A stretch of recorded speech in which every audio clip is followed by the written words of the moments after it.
dari Resti Tamuina. Saya melaporkan dari tempat kejadian. Saya sekarang berada di Karya Timur Gang 4, lebih tepatnya di salah satu rumah mahasiswa IKIP Budi Utomo. Di sini saya akan mewawancara salah satu mahasiswa IKIP Utomo tentang perkuliahan secara daring. Permisi. Selamat masuk. Selamat siang, Mbak. Siang, Kak. Permisi, Kakak di sini akan mewawancarai adik seputar tentang perkuliahan secara daring. Oke, Kak. Menurut adik itu perkuliahan secara daring itu bagaimana? Apakah ada kendala? Gitu. Iya, dari perkuliahan daring itu kami memang memiliki banyak kendala. Sebelumnya di sini saya akan memperkenalkan diri. Saya dari kampus IKIP Budi Utomo Malang. Saya dari jurusan Bahasa dan Sastra Indonesia. Sekarang saya semester 7.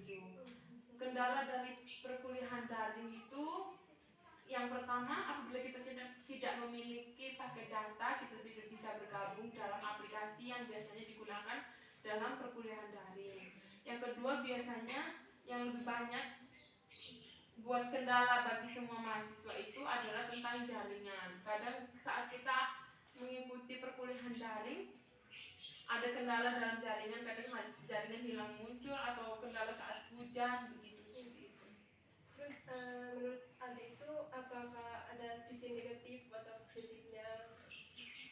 Baik, ini sisi negatif dari perkuliahan daring yang selama ini kami sebagai mahasiswa jalani. Sisi negatifnya itu kadang kita mahasiswa itu tidak bisa memahami materi yang ibu sudah jelaskan di perkuliahan secara daring, baik itu secara di Zoom ataupun di aplikasi yang lain. Karena menurut kita biasanya kalau kita mendengarkan secara langsung atau secara daring itu tuh ada bedanya, karena kalau kita mendengarkan secara langsung kita kalau tidak mengerti bisa bertanya, sedangkan kalau perkuliahan secara daring kita bertanya kurang leluasa. Jadi kami mahasiswa kekurangan dari dampak negatif dari perkuliahan daring seperti itu. Kalau perkuliahan secara daring memiliki dampak positif. Kalau dampak positifnya sendiri, kita bisa melakukan pembelajaran dimanapun.